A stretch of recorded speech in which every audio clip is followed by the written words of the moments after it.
Cette vidéo est sponsorisée par ma propre entreprise. Découvrez Tellington, l'application de Superflame Studio qui vous permet d'écouter des fictions audio originales, pensées dès l'écriture pour être écoutées. Sur Tellington, vous retrouverez toutes les Superflame Stories et plus encore, avec des histoires qui n'ont jamais été diffusées sur YouTube. Les démons d'Hugo, qui racontent comment un jeune homme qui se met à entendre des voix se rend compte qu'il est l'hôte de 4 démons élémentaires. Un conte envoûtant, dans lequel vous croiserez Andrew Bennett.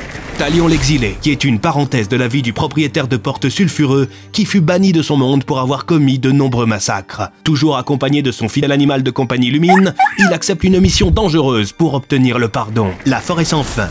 Une histoire aussi incroyable que dérangeante, dans laquelle un groupe d'adolescents se retrouve piégé dans une forêt peuplée de créatures magiques. Avec l'aide de la sorcière Nasméride, ils affronteront bien des dangers, dans l'espoir de trouver une sortie. Toutes ces histoires sont à retrouver dès maintenant dans Tellington. Les 3 premiers épisodes de chaque série sont gratuits. Vous pourrez également retrouver gratuitement l'intégralité des épisodes du calendrier de cette année, avec plusieurs heures d'avance sur les diffusions YouTube. Téléchargez dès maintenant Tellington. Le lien est dans la description.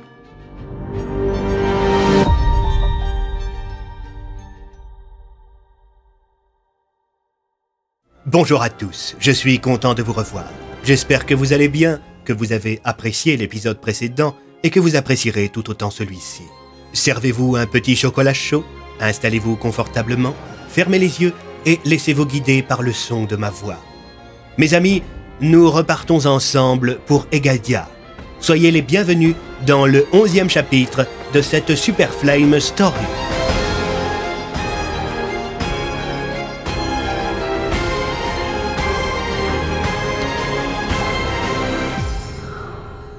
La 5e porte, chapitre 11, 11 décembre.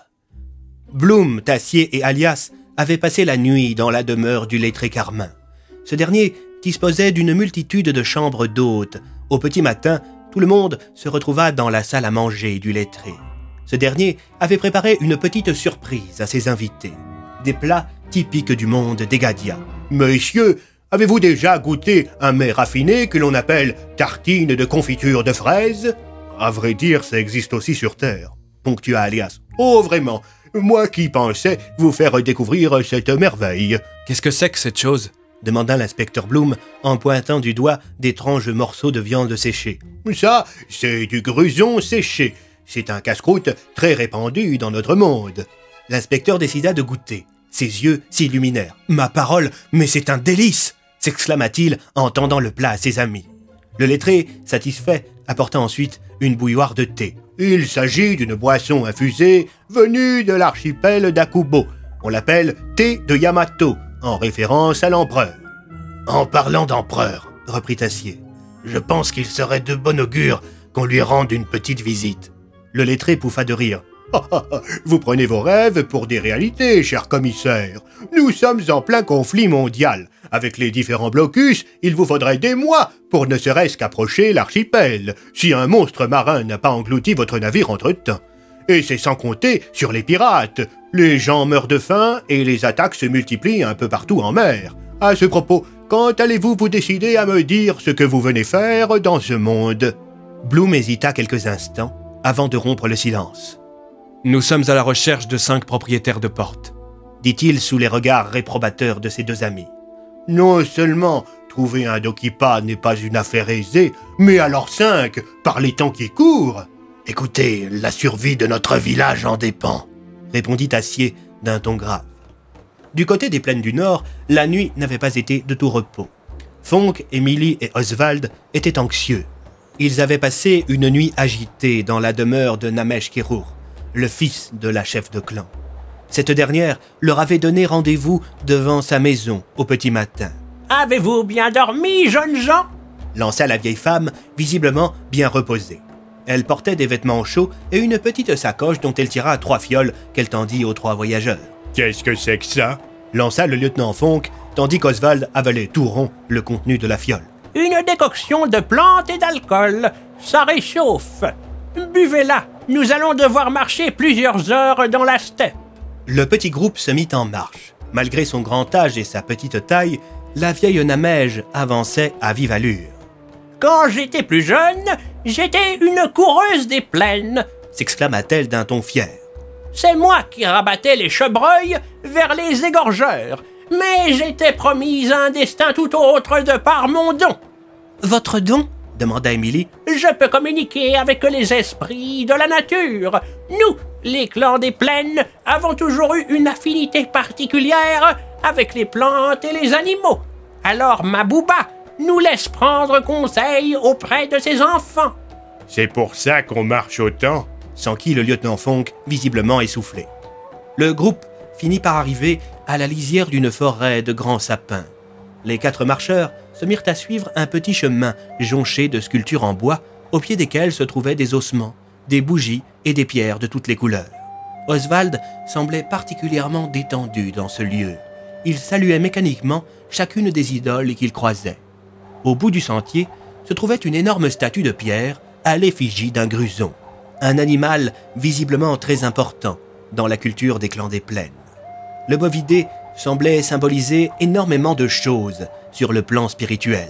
La vieille Andramège sortit de sa sacoche des encens qu'elle alluma à l'aide de 2 pierres rouges scintillantes. Elle invita ensuite les 3 personnes qui l'accompagnaient à s'asseoir devant la statue et à attendre dans le silence. « Laissez-leur pénétrer vos poumons. Écoutez les sons de la nature.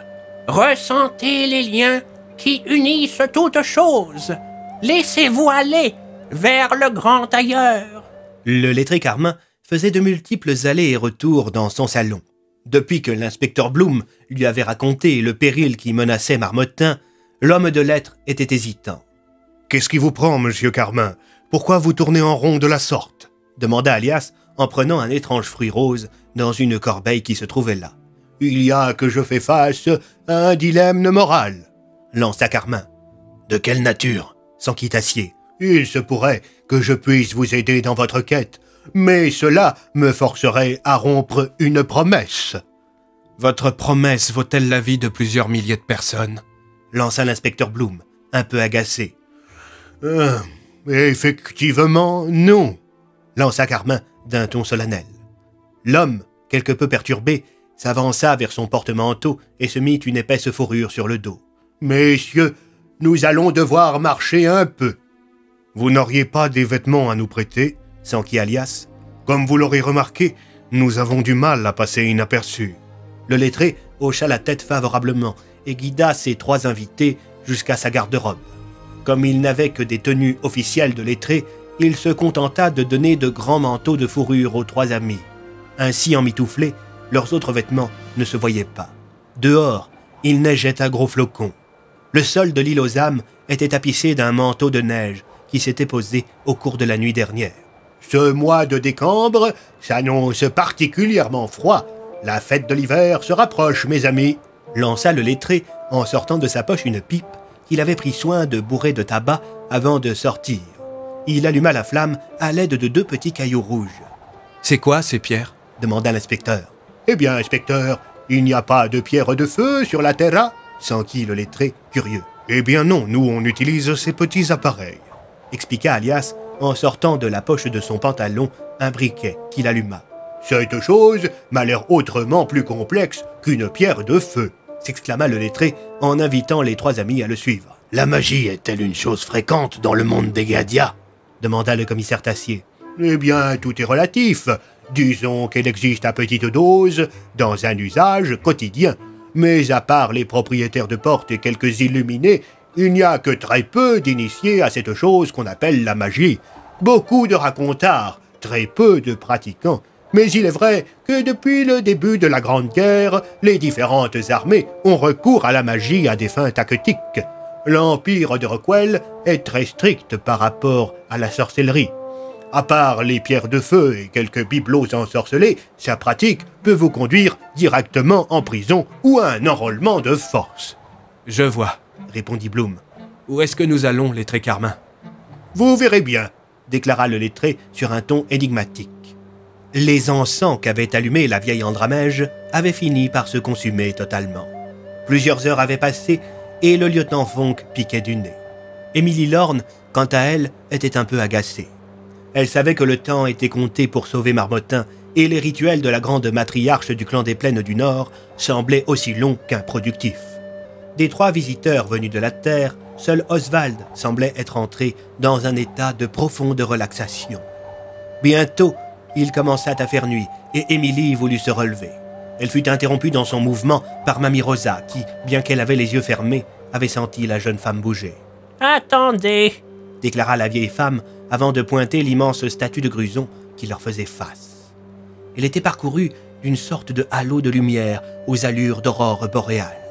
Soudain, de la sculpture, à la manière d'un spectre, jaillit une main, puis une autre, puis un corps tout entier. C'était une femme. Elle était immense. Elle devait faire plus de 3 mètres. Elle portait un masque en bois et sa tête était recouverte par une très grande peau de Gruson, se terminant par 2 immenses cornes. Sous l'épaisse toison, on devinait que la divinité était nue. Ses yeux étaient lumineux, pareils à des flammes. Andramège s'inclina et invita ses compagnons à faire de même. « Mabouba, nous venons quérir ton aide !» lança la vieille femme en jetant au pied de la divinité un petit sac d'épices. Mabouba s'approcha et s'assit en tailleur face aux 4 âmes. Elle leur présenta sa main gauche. Dans sa main, une sorte de halo lumineux se mit à former une succession d'images. On pouvait voir un vieil homme qui tentait de se cacher. Il portait une toge et une épaisse barbe blanche. Il déambulait dans les quartiers malfamés d'une ville. Il était aux aguets. Il se retournait sans cesse et semblait craindre quelque chose. « Qui est cette personne ?» demanda Fonck. Soudain, Oswald s'approcha à vive allure et se mit à murmurer « Oh, Cornelius !» Au même instant, le vieil homme arriva dans une ruelle déserte et invoqua une porte. Mabouba se contenta de dire d'une étrange voix « Do, ki, pa !» Ce à quoi Oswald répondit « Oh, Tokipa Dokamane, Mabouba Volholoim !» La divinité se tourna vers Oswald avant de faire un grand oui de la tête. Soudain, un coup de feu. La divinité prit peur et s'en retourna dans sa statue. « Il faut partir !» déclara Andramège. « Cette forêt n'est pas un endroit sûr. Je ne voudrais pas que nous tombions sur des soldats. » Si je comprends bien, déclara Émilie, la personne que nous a montré Mabouba était un propriétaire de porte. Oui, et je suis plutôt surprise que votre ami parle la langue ancienne. À vrai dire, reprit Fonck, Oswald est lui-même un ancien propriétaire de porte. Ah, je comprends mieux. Visiblement, celui-ci s'appelle Cornelius. Est-ce bien ça, Arcae Dokipa? Oswald se contenta de hocher la tête favorablement. Ne reste qu'à déterminer dans quel endroit il se trouve, déclara Émilie. Il se trouve dans la cité-État d'Isénac, la capitale de l'Alliance autonome. J'ai reconnu l'architecture des bâtiments. Visiblement, ce propriétaire de porte traîne dans le quartier malfamé de Bakou. Est-ce que c'est loin d'ici? demanda le lieutenant Fonck. C'est à environ 2 jours à dos de Gruson. Nous partirons demain dès l'aube. Mon clan a pour habitude d'aller commercer là-bas. Vous partirez avec mon fils Namège. Nous avons une cargaison de viande de Gruson qui devrait avoir fini de sécher. Du côté de l'île aux âmes, Bloom, Tassier et Alias, toujours guidés par le lettré Carmin, venaient d'arriver sur la côte nord-ouest de l'île. Se trouvait là un immense phare en pierre. « Vous voulez qu'on guide un bateau ?» plaisanta Bloom. « Non, reprit Carmin. Mais dans ce phare se trouve une personne que je veux vous présenter. » Les 4 hommes s'engouffrèrent dans l'imposant bâtiment et commencèrent à monter l'escalier en colimaçon. Au bout de plusieurs minutes, ils arrivèrent au sommet. Se trouvait là un homme qui dormait dans un hamac, profitant de la chaleur qu'émettaient les flammes qui servaient à guider les navires. Le lettré Carmin se racla la gorge. Abigail ?» L'homme de lettres n'eut pour seule réponse qu'un ronflement. « Abigail !» s'exclama-t-il une nouvelle fois, provoquant le réveil en sursaut de l'homme qui dormait dans son hamac. « Ah, qu'est-ce que... Ah, quoi? Ah, oh, lettré Carmin, non mais ça ne va pas de venir me réveiller à une heure pareille !» s'exclama le dormeur en prenant dans ses mains le réveil en métal qui se trouvait au pied de son hamac. L'appareil affichait, vous l'aurez deviné, minuit pile.